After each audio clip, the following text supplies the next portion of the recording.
Hello everyone, and my name is Art Yudin. I'm a Python instructor, and today we're going to be talking about data science.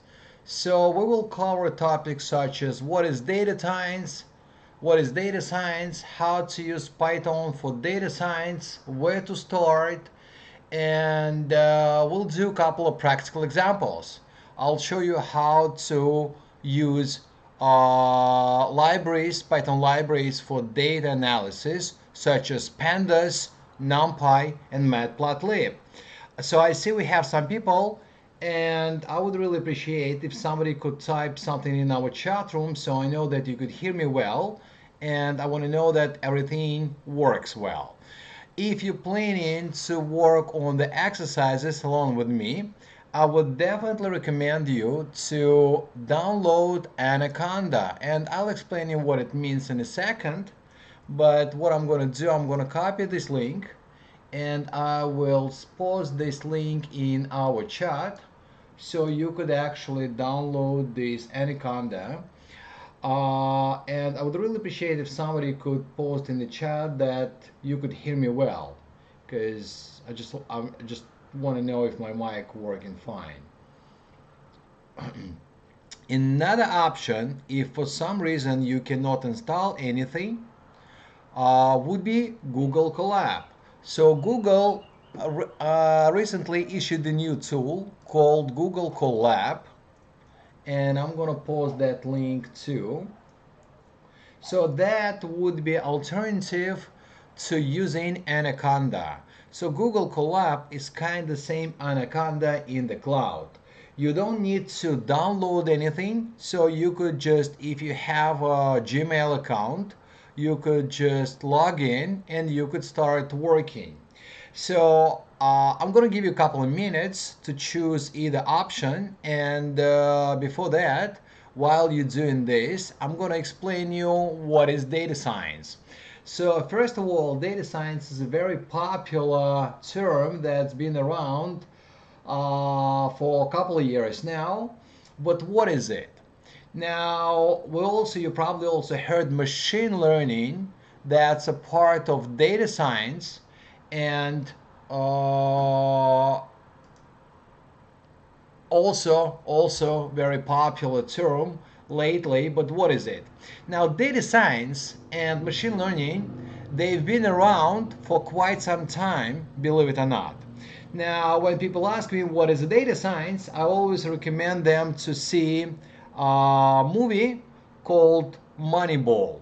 If we have any fans of Brad Pitt, you probably have seen that movie. If not, just Google that and watch that movie. So that's, I don't want to like give up the whole story, but pretty much an example how to use data analysis and data science to assemble a team of professional players, baseball players, and win the games. So that's actually a very good example how data science used in sports and what you could do with those numbers. Another very good movie that kind of explains everything about data science and machine learning is Hidden Figures. So Hidden Figures is a story about 50s and about nice young ladies working at NASA, and these people, they didn't have computers at that time. They were doing all calculations with a pencil and paper. They actually calculated all the metrics to send man on the moon. Again, very good movie. So where I'm going with that? So I'm just trying to show you that data science, data analysis, and machine learning, these are not brand new things. So pretty much when we talk about data analysis and data science and machine learning, what we mean we mean to say statistics. It's all about statistics. It's all about crunching numbers. All right, so the whole idea is that you grab some data set and then you're trying to make sense of the data, and then you're trying to tell a story based on numbers. All right, so that's the main idea behind data science, and I'll show you a couple examples today, and I hope you got Anaconda or maybe Google Collab. So if you're here on this page on Google Collab and don't know what to do, you could just go to File and open a new notebook like this. Pretty simple. Just taking a while, and then you see this. We call this a cell. So here you could write a Python code. So that's one option. If you installed Anaconda, if you download it and installed it successfully, so then you could go to search on your computer and start typing Anaconda, and then you could actually find this green circle, click on it, and it will launch that Anaconda, and then it will take you to the, let me show it to you because I already have it open, to this Anaconda Navigator, which is kind of dashboard. So while you're doing this, let me explain you what we see here. So in Anaconda, and what is Anaconda anyway? So Anaconda is a package that comes with a bunch of different libraries that are widely used for data analysis, especially in Python. Now, do you really need Anaconda? The answer is no. You could just go to python.org, download Python from there, but then you would need to download a bunch of other stuff. Then you would need to download all the necessary libraries separately. Is the big deal? Frankly, no. But why bother while you could have the whole package here? And besides, Anaconda comes with a bunch of different apps. So here, all these cards, they're actually different apps. And here I'm going to be using Jupyter. Why Jupyter? Because that's the most popular one. That's kind of standard if you work in data science. But my advice to you, don't be afraid to poke around, see what's the difference, because frankly, there is not much difference. They all use same Python. However, they all have slightly different layouts. So I don't want you to tell that Jupyter is the best one. And I also want to show you, because I got this small screen, I'm sorry. So here apparently there are two Jupyters.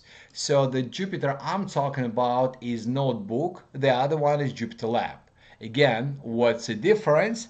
Difference will be kind of different environment and different layout, but they would work pretty much the same. So Google Collab looks more like Jupyter Notebook. So if you're here, and again, if you're ready to follow me and do a couple exercises with me today, so you click Launch here, and then, I already got it, then it will take you to the main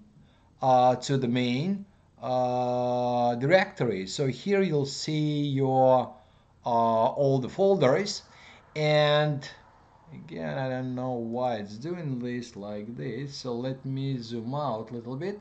So here you see button new. You see button new? So in this right corner. So to open a notebook, and by the way, what is a notebook? Notebook is just a fancy name for a file. So apparently in Jupyter they call them notebooks. So then click here new, choose Python 3, and then it will open a file like this. So I'm going to give you a minute. So you see, it looks similar to what we've seen in Google Colab.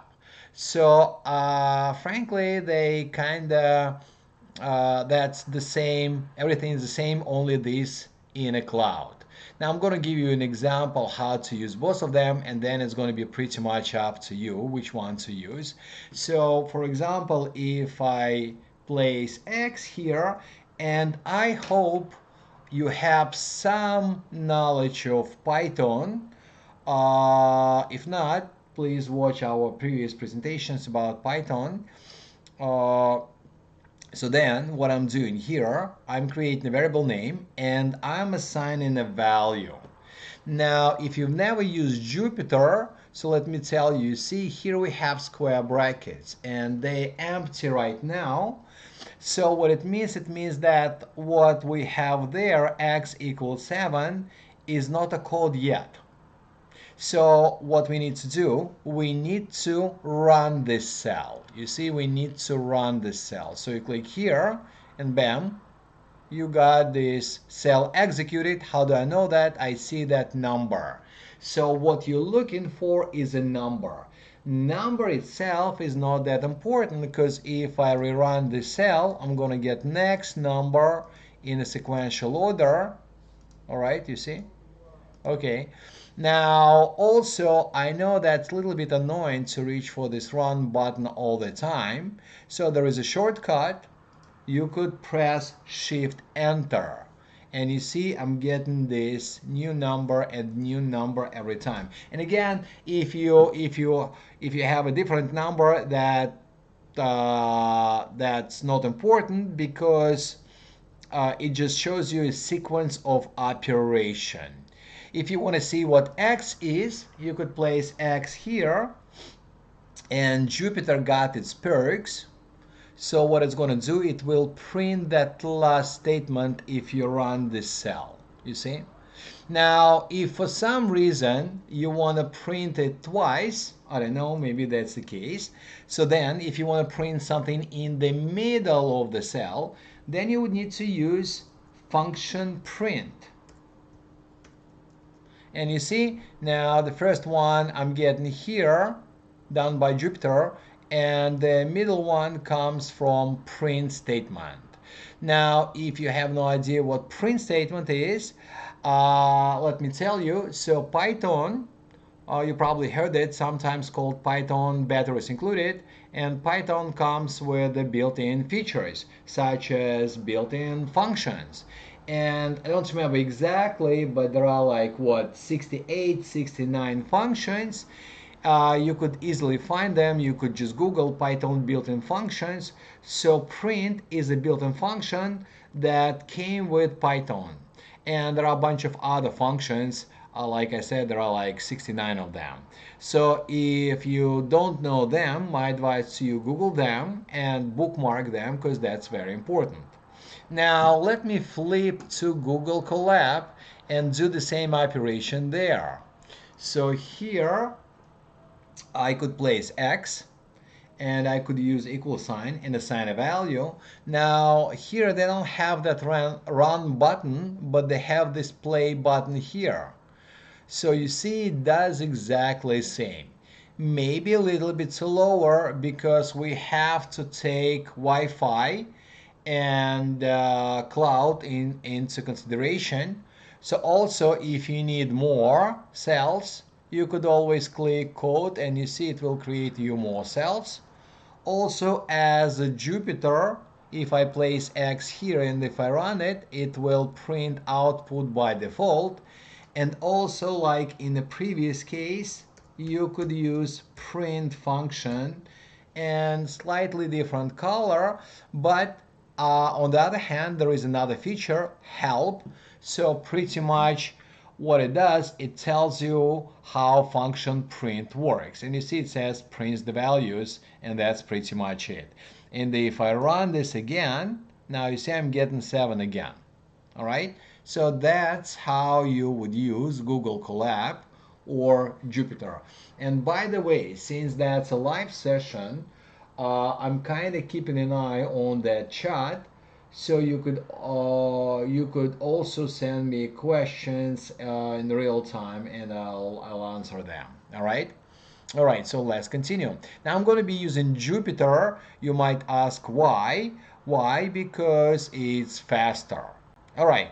So what we're going to be doing here in this session, I want to show you a couple of exercises that we usually begin with. And let me tell you something. We're running this course called Python for Data Science. Very, very popular course. I designed that course long time ago, and the main idea behind that course is that you start coding the first 15 minutes we begin the class. All right, and the whole idea behind this class is that by the end of a 5-day course you should be able to write code on your own, not copy my code, but to be able to write your own code. That's the main idea. Another feature of that course, that course was specifically designed for complete beginners, for people who never ever coded before. So if you never ever coded before and you're trying to break into data science, that would be a first step. That would be definitely a first step, because then we're going to start slowly, and I'm gonna teach you step by step how to write code in Python. And what we usually cover in that course would be intro to Python for complete beginners. And the main idea is to learn how to gather, manipulate, and analyze data. That's the main idea. All right. In this session, the one that you're watching right now, I won't be going through the basics, but I want to show you a powerful library called pandas. All right, and I'm not talking about these little cute bears that out there somewhere in China. I'm talking about very powerful library that was developed by people who worked at the hedge fund, because when you're on the Wall Street you have resources and you gotta move fast. So they developed this cool library, I believe, if I'm not mistaken, in 2015 or 2014, something like that. But you could easily Google and correct me if I'm wrong. And I want to show you what you could do with that. All right? Because most of the time, people would ask me, hey, like I use Excel. Why should I use Python? So the first answer would be because Python faster and more efficient, so you could work with the huge data sets pretty fast. So that's one answer. Another answer is that Python is versatile programming language. So there are a bunch of different libraries. And what is library? Library is a collection of functions. Also, we could call them extensions. And you could gather information from different sources. So for example, if you use Excel, there is no way you could grab data from Twitter in case you want to analyze what's going on Twitter. Or there is no way you could grab data from Facebook. Or no way you could grab data from your brokerage account if you're planning to do some algorithmic trading. You see? So Python's more versatile and faster. All right, and another thing is that people asking me, all right, so but can I connect Excel to Python? Can I read Excel files? The answer is yes. Using pandas, you could actually gather information or fetch data from Excel or CSV file, and then you could manipulate that data much faster. And when you're done, you could actually store that data again in Excel or in CSV file or pretty much in any other format. All right, so without further ado, I hope you have Anaconda installed or Google Collab open. Let's do a couple of simple exercises. I want to show you what you could do with pandas. So, but first thing first, since pandas is a library and like I mentioned before, collection of function, and what is a function? Function is a block of reusable code. So it means that somebody wrote all that code. So what we need to do, we need to take that code and import it into our file. Now, my advice to you, always import like this libraries in the first cell. Why? Because again, think of it like this. What we're doing right now, we're actually grabbing somebody else's code and we squeeze in that code into our file. Now suppose you're working on something and then bam, you realize, oh gee, I completely forgot to import library that I needed. And then people start doing these imports in the middle of the file. So that's totally wrong, because you're taking somebody else's code and you're squeezing into your file. So if you're working on something and you didn't import a library beforehand, what you need to do, you need to scroll back up to the first cell, and then you need to import it here and rerun that cell. Keep in mind that if you make even slightly change to your code, you always need to rerun that cell. All right, so here we importing pandas as PD, and people would ask me, why do we import it as PD? What is PD? PD is just a variable name. I could import it as banana, but PD makes more sense because that's a convention. So then I want to import Matplotlib payplot as PLT. Now I'm gonna talk about Matplotlib in a second, but first thing first, make sure that you run this cell, because we need to see here a number. So I'm gonna run the cell, and then you see I'm getting 12. Again, you might get a different number, that's not important, but make sure that the number is there. Now what is Matplotlib? Matplotlib is very popular and major plotting library in Python. So with it you could pretty much plot anything. Now also, while we're in the Jupyter there is this help, you see? And the best thing about that help, so first of all, if you're really into shortcuts, you could create your own shortcuts or learn more shortcuts. But here we see links to all major scientific libraries, and Matplotlib is here.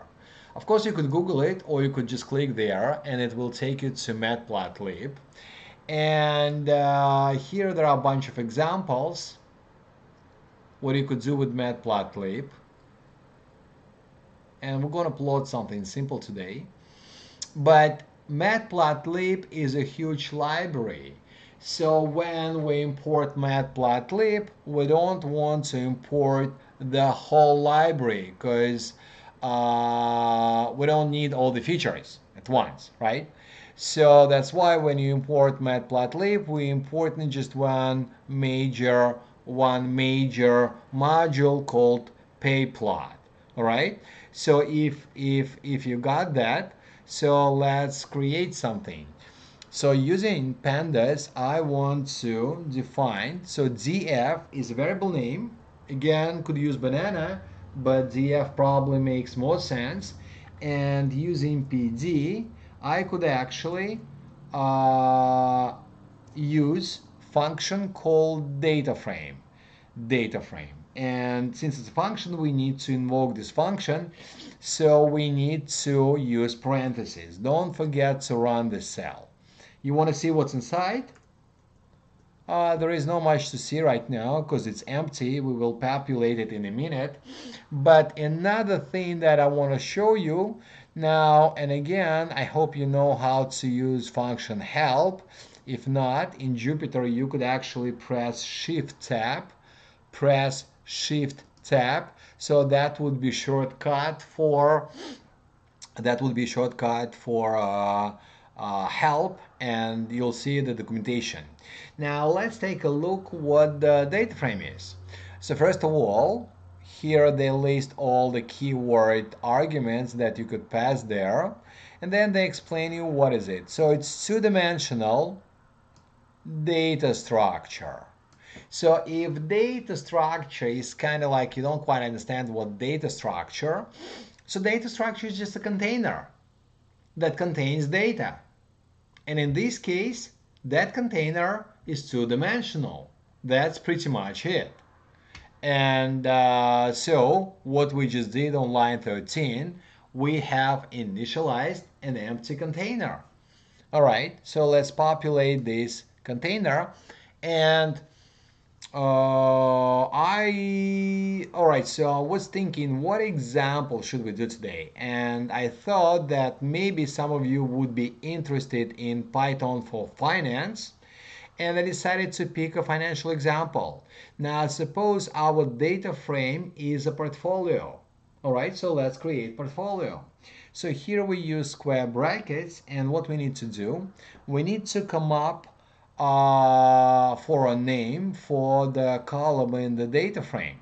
So for example, I'm going to use stock, and then I will use Python list, so that's another Python built-in data structure. We cover that in intro to Python. I will provide couple of stocks. All right, randomly picked stocks. By the way, legal disclaimer. Please do not take this as an investment advice. And the prices I'm going to be using in this example totally made up and random numbers. So don't think that we're doing actual trading here, or I'm giving you financial advice. So randomly picked stocks. IBM, maybe Apple, always popular, Microsoft, and Intel. All right. So don't forget to run that cell. All right. Then let's create another column. Let's call it price. And then again, randomly pick prices, 115.9. Let's do something simple, 210.5. Make sure you got all the commas in the right places, right? Microsoft, let's say 260.9. And Intel, let's say 65.5. All right?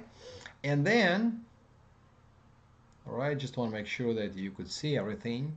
Then let's create one more column. You'll see that in action in a second. Here I'm going to call this shares. So if that's a portfolio, so each stock, each position got certain amount of shares. And I'm sorry, this is a little bit jumpy here. So then, suppose I have 100 shares of IBM, then 200 shares of Apple, 300 shares of Microsoft, and 400 shares of Intel. All right, so again, don't forget to run that cell. I'm going to give you a minute. We'll move it here. So then if you type df and press and run the cell, so you'll see that data frame. Okay, I'm going to stop right here for a minute. I'm going to give you a minute to finish this.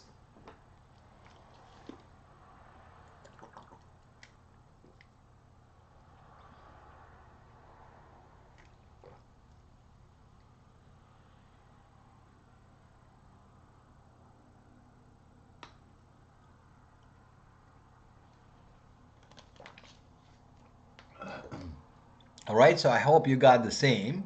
So let's take a look what we have here. So that's a data frame. So for starters, what do we see here? So here we have three columns: stock, price, shares. And then we have index, 0, 1, 2, 3. So please do not confuse it with a spreadsheet. Totally different thing. So for starters, that's Python and it's more efficient. And here we have three columns and four rows. So you see, it's truly two-dimensional, pretty much what documentation says. All right, now what can we do with it? We could do a bunch of stuff, but let's take it slowly. So first thing first, I want to show you how you could slice a column of your data frame. And by the way, let me remind you something. Sometimes when people talk about pandas, they think that in order for you to create a data frame, the only way would be to read that data from Excel file. That's not true. You see, we just created the data frame with our bare hands from scratch, right? So now let me show you how you could slice it. Suppose I want to grab column price. So again, I need to use what we call dictionary notation. So that's dictionary notation, square brackets, and price. And now you see I got this column. So this is how you slice it. And then suppose my goal is to calculate dollar amount of each position for each stock. So the formula is pretty simple, right? So you take a price, multiply by number of shares.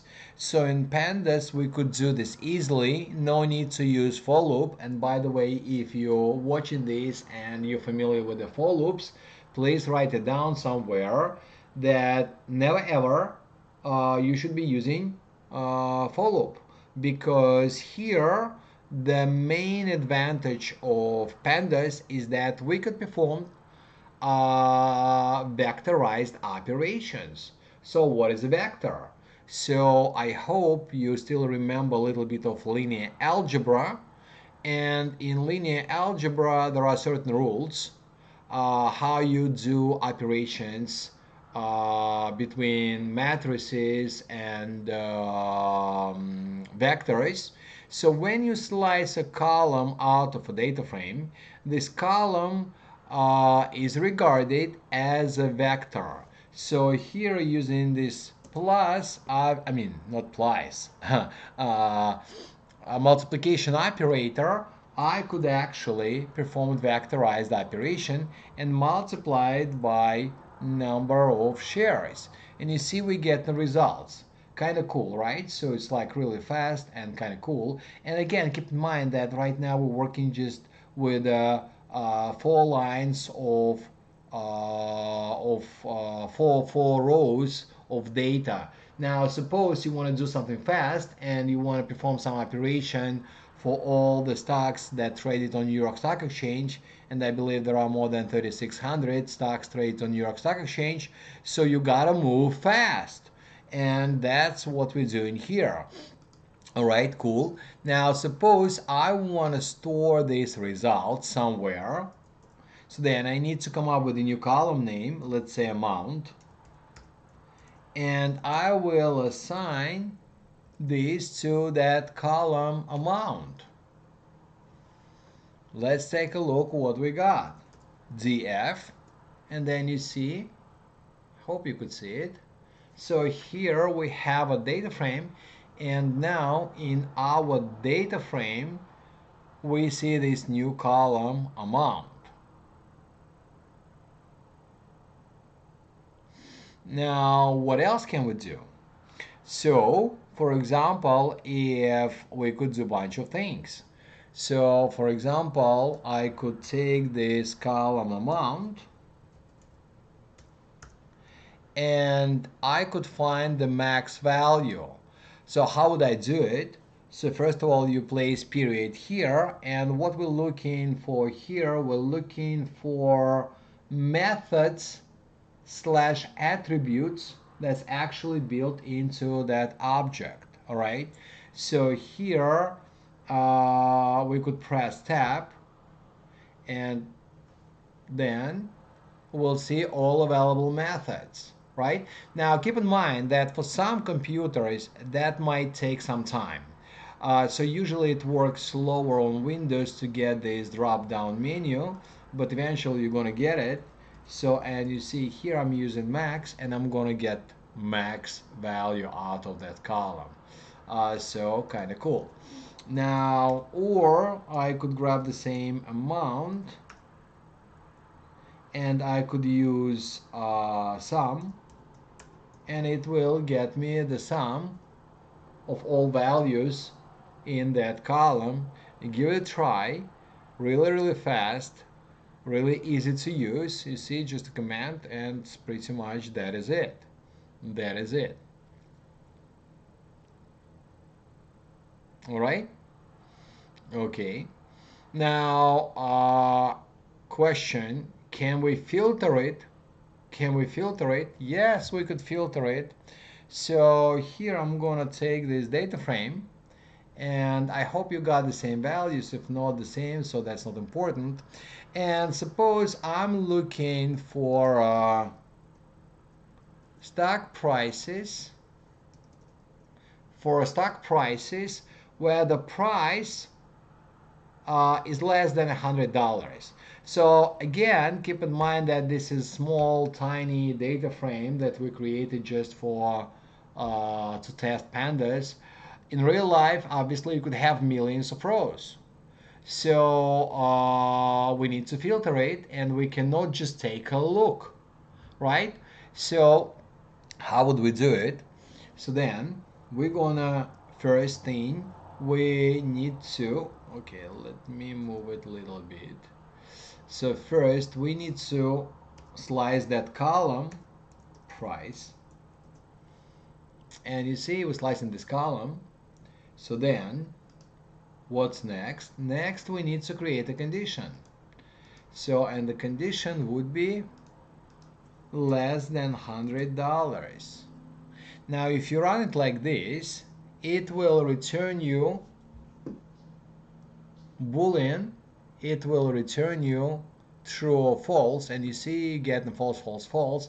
Again, in the real life you won't be able to see that because there might be like literally a million of rows. So how should we use it to get the actual stock? So then I'm gonna save it with variable name condition, and I take this data frame and I'll apply condition, and by that I mean I'll pass condition into square brackets. Make sure you use the right type of brackets. These gotta be squared brackets. All right, and you see we're getting the right result, so we got Intel. Another option how you could do the same stuff. So here I'm kind of going like really slow. Let me zoom out a little bit so you could see more, and let me move it up. So another option how you could do the same. So there is no need to create this intermediate variable name. So pretty much you could take that condition and pass it here, and you're gonna get the same result. Okay, I'm gonna give you a minute to finish this. Give it a try, see how easy it is.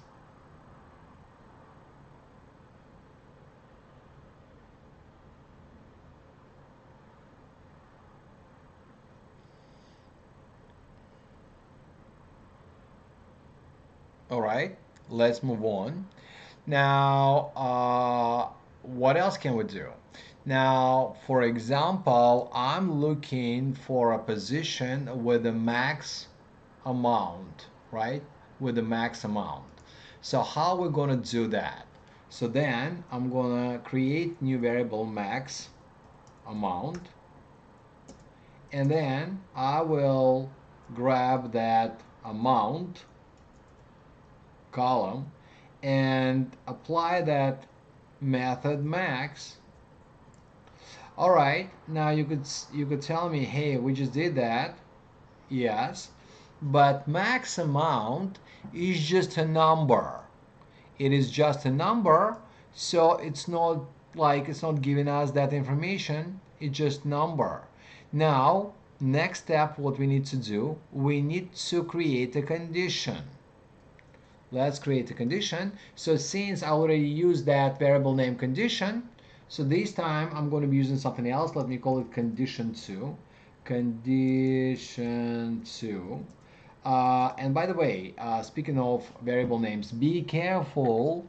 Don't use A, B, or C because that's confusing. Don't be afraid to use long variable names.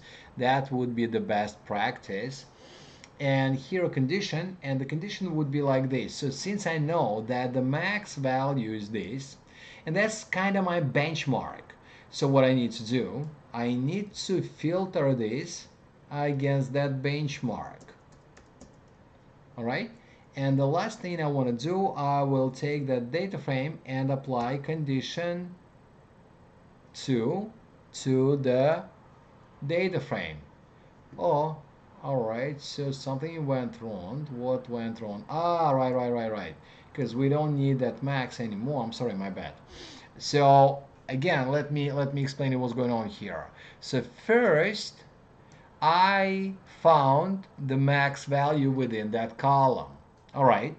And keep in mind that max amount is just a number. I want to know more. I want to see the stock. I want to see the price. I want to see number of shares and so on. So then I need to create a condition. And I need to filter this condition against that value that I found before. All right, so that's a condition. And then third step, I need to apply that condition to that data frame. And apparently the largest amount would be for Microsoft because that's the case. Another way of doing the same stuff would be to take a data frame, square brackets. I'm going to do this ridiculous spacing so you could just see how that stuff works. And then we need to take that condition and pass it directly here. And while we're writing that condition, at the same time, we could find the max value. Now, what I'm doing right now is exactly the same what we just did on line 36. And you might ask me, what's the difference? Frankly, there is no difference because we get the same result. I personally would do it like I did it on line 37, but sometimes, especially for beginners, maybe this is a little bit confusing because there are too many square brackets and it's kind of like, yeah, what's going on there? Why do we need so many brackets and DF again? That's kind of confusing. So my approach is take it slowly and split it into steps. How would you eat an elephant? Step by step, right? So now if that's confusing, what we do in line 37, do it the way we did it on line 36, all right? Okay, what else can we do with the data frame? Let's take a look. Spoiler alert, bunch of stuff. All right, so I could also combine couple of conditions. For example, I could filter for two conditions at the same time. So how I'm going to do it? So suppose I'm looking for the stocks where the stock price less than $100, pretty much what we did before. And then second condition would be or number of shares should be 100. So here we don't use and or, we cannot do that. In pandas you use ampersand or a toolbar. Toolbar means or, so you'll find it on your keyboard right above return. And each condition should be wrapped in parentheses. So then I'm going to place this toolbar, oops, not that one, toolbar. So it means that either condition should be true. So let me write first condition. So first condition, the stock price should be less than 100. That's my first condition. Or, so or means toolbar, or DF shares should be exactly 100 shares. So you see what I'm doing? I'm applying two filters at the same time. And let's take a look what's going on here. So I got two stocks returns. So one is Intel. Why? Because stock price is less than $100, so that's condition true. The other one is IBM. Why? Because number of shares is exactly 100 shares, so second condition is true. Okay, I'm going to give you a minute. Give it a try. Give it a try.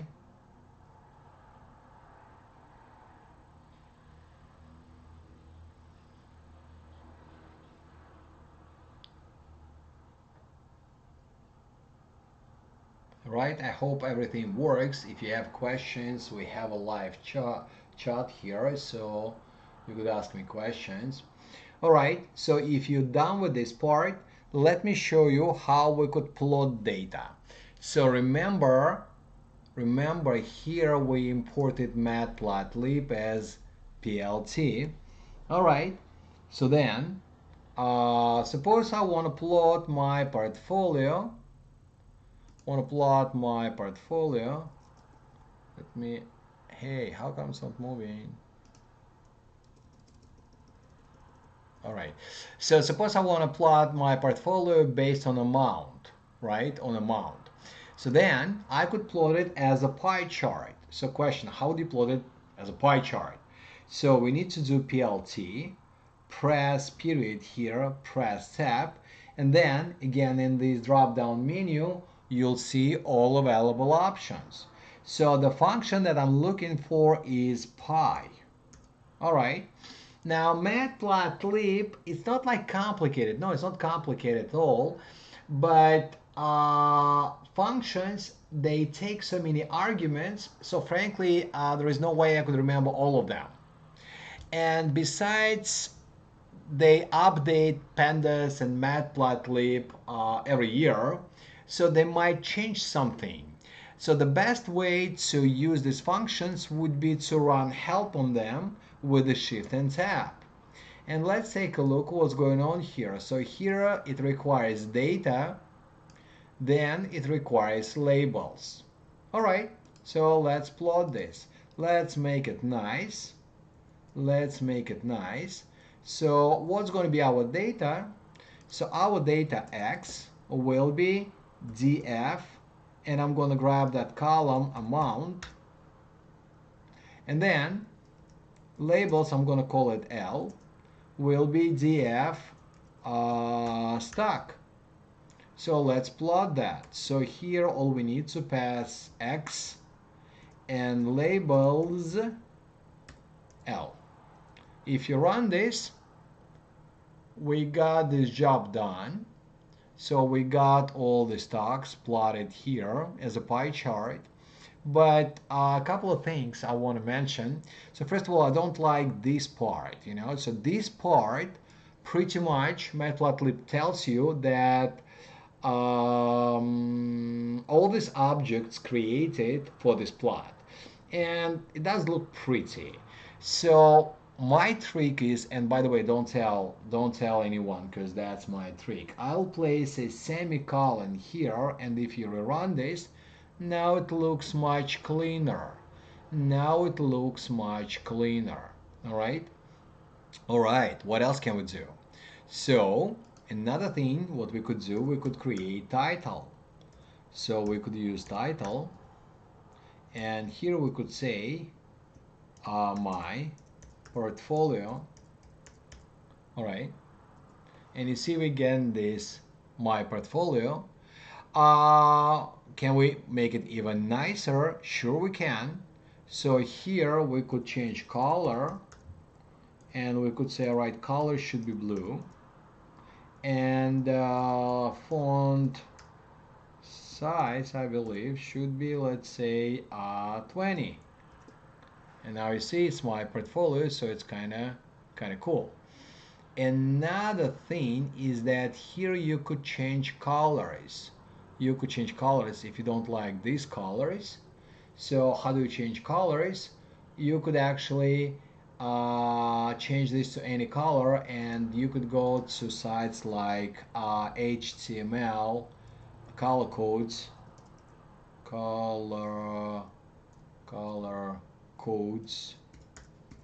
HTML, and you could pick any color from here.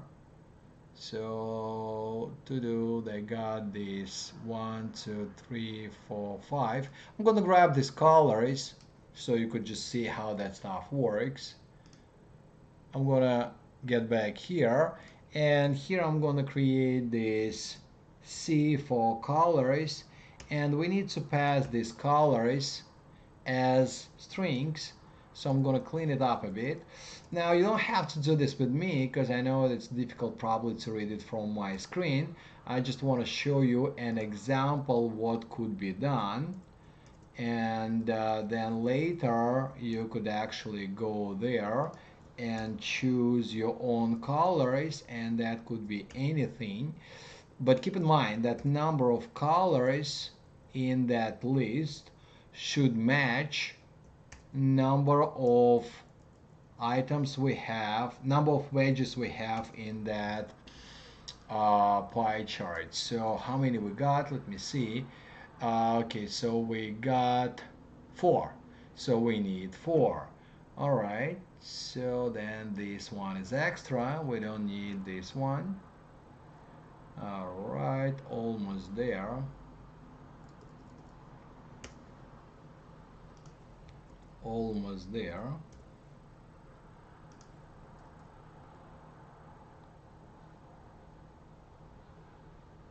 Oops. All right, so we got exactly 4.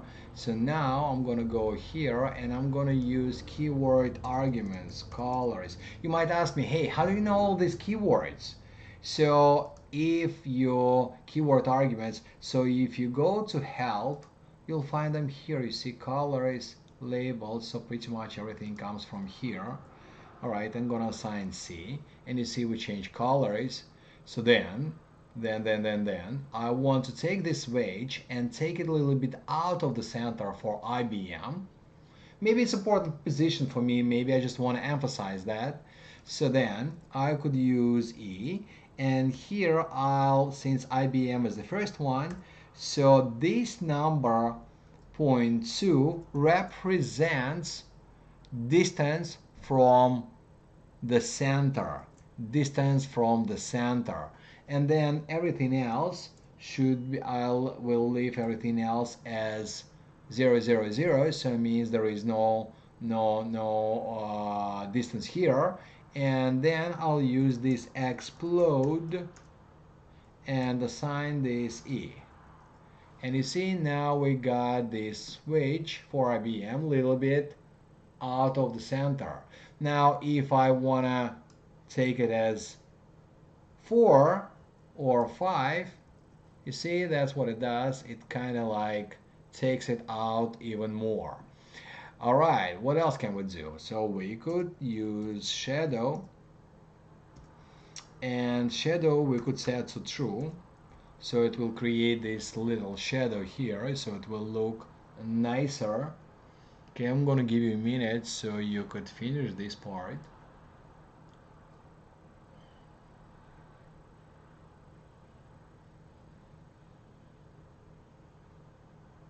All right, and the main question people would always ask me, yeah, that's kind of cool, but suppose I want to use this image in my presentation. All right, how would I use it in my presentation? Now this image could be saved in any format, PNG, JPEG, or PDF. It's up to you how we will do it. So here, and keep in mind that this function that I'm about to use, say fig, so this function should be the last function in this cell, you see? So here order does matter. So say fig. So here you're gonna write something like my portfolio chart. You could call it whatever you like. And then you need to assign this PNG or JPEG or any other format. And when you're done with this, rerun that cell, so this image will be stored as a file on your computer. Where would it go? So it would go to the same folder where your Untitled 6 is. And by the way, let me show you something else. If you don't like that name, Untitled 6, you could click on it and you could rename it. So you could say intro to pandas, and you could rename it easily. So now this my pie chart, my portfolio chart, would be stored in the same folder where the file intro to Python is. All right. Now, if for some reason you cannot find it, go to search, and search for that file. So my portfolio, and then the rest of the file. I'm going to give you a minute so you can find this. All right, so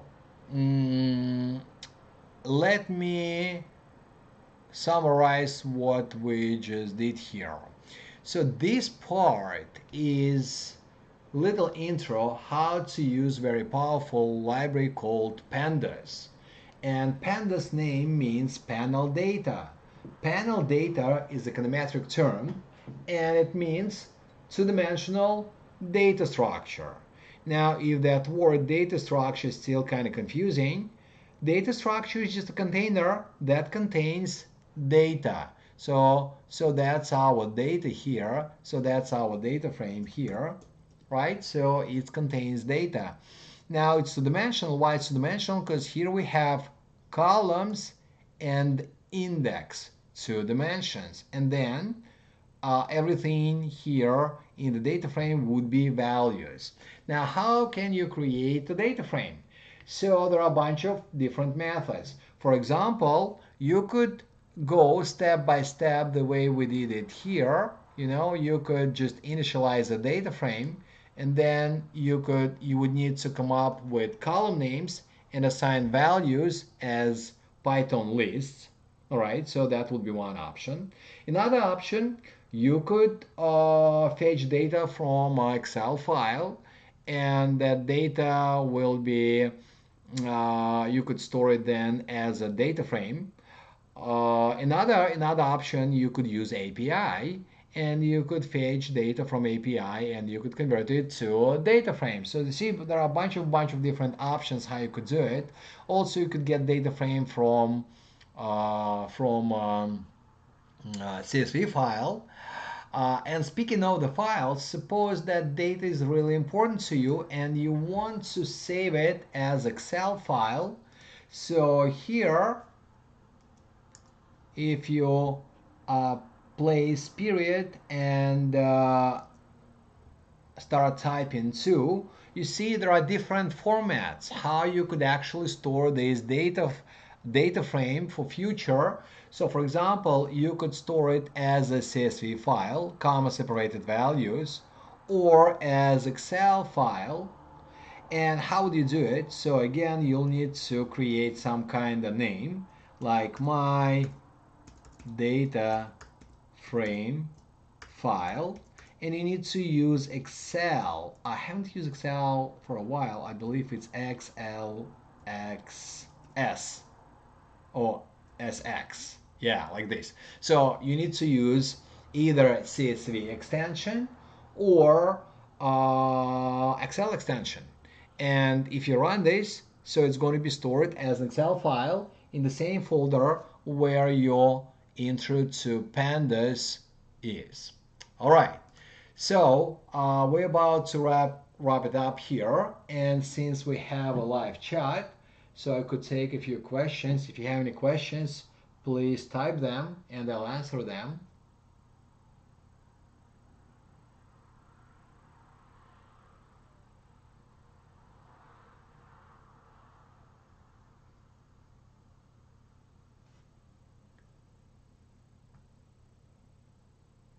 Okay, if you have no questions, I hope this information was useful, and I hope I kind of intrigued you with the data frame. So I'll see you in our class, and I definitely recommend to take Python for data science if you're planning to work in data science, or maybe you already work at the bank or some other field that requires crunching numbers and working with data. So believe me, Python would be the best tool for that. All right, so thank you, and I'll see you in our classroom.